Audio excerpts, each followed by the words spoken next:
السلام عليكم ورحمة الله تعالى وبركاته، مشاهدي قناة المعهد العالي للطيور. تحية طيبة لجميع المشاهدين والمشاهدات. اليوم إخواني غير بغيت نوضح واحد المسألة، وهو بخصوص يعني الأنثى اللي كيكون عندها البيض خاوي، كيفاش غادي نقدر نبريباريها العش الثاني وشنو يمكن ليا ندير.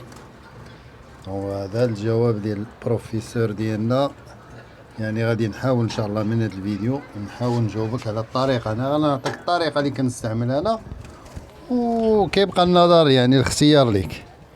اول مساله، كيف ما كتعرف كاين اللي كيقول لك ان الانثى يعني في المده ديال الحضن كتقدر يعني كما كنقولوا كتعيا. انا كنقول بالعكس، ان الانثى ملي كيكون البيض ديالها خاوي، بالعكس انت كتعطيها واحد الفرصه باش تريكيبيري، يعني كتريكيبيري مزيان هي في هذيك البيريود اللي كتكون حاضنه فيها. فلهذا انا دائما الاناث اللي كيكون عندهم البيض خاوي كنخليهم يرتاحوا، كنخليهم باش كيرتاحوا كنخلي لهم البيض يعني مريحين فوقو حتى كتنوض على خاطر. قد ما بالنسبه لي انا قد ما تعطلات قد ما مزيان.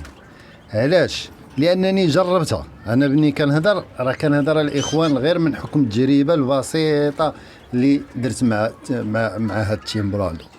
نتوى بني غير كيجيك 3 ايام 4 ايام كتقلب البيض كتلقاه ملقح ما ملقحش، كتشديه كتحيديه وكتطلق على الذكر. لو لقيتي لي كتبيض، شحال كتبيض لك؟ بيضه 2 ما كتفوتهاش. علاش؟ لان باقا مكونات هذاك عنقود الرحيم باقا يعني يلاه سالات من البيض ما يمكنش. ولكن بني كتخليها ترتاح وهي يعني باركه على البيض وكتسالي البيض، كتزيدها واحد الاسبوع، عطيها التدواش، حيد لها العش، تدواش تشميش مزيان وتهلا فيها في الماكله. عادي فاش كتلوح عليها الطير، بيان سور الطير خاصو يكون جاهز. مادام انه في العش الاول عطاك خاوي، راه هذيك البيريود يعني ديال 3 سيمانات على الاقل راه كتكون كافيه باش هاد الطير يتبريبارا. ربما اسبوع او اسبوعين كافيه باش يكون الطير جاهز، ولكن تزيد من الجهوزيه ديالو باش يعطيك البيض عامر.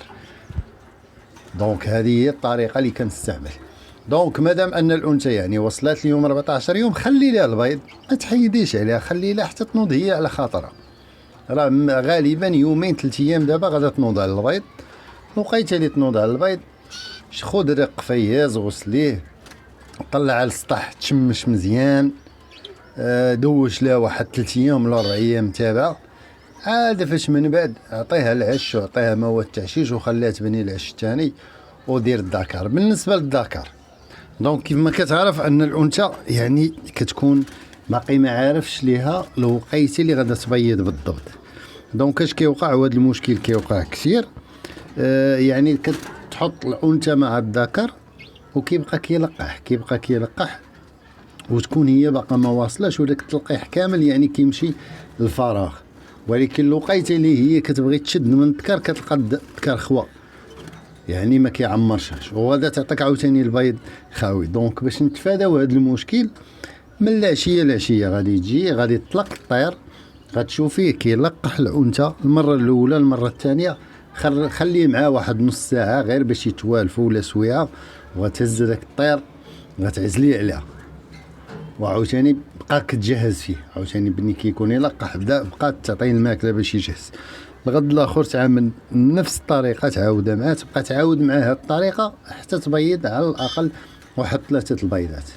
هذيك الساعه بغيتي تطلق معاها الطير تخليه معاها غيكون احسن، خليه معاها. بغيتي تحيديه باش يبقى جاهز وتخدم به انثى اخرى ولا تبريباري عاوتاني العش اخر غيكون احسن. دونك هذيك المساله كيبقى الاختيار ديالك. دونك استاذ ديالنا، كنتمنى انني نكون جاوبتك على جميع التساؤلات ديالك في هذا الفيديو. اخواني اخواتي، تحيه طيبه والسلام عليكم ورحمه الله تعالى وبركاته.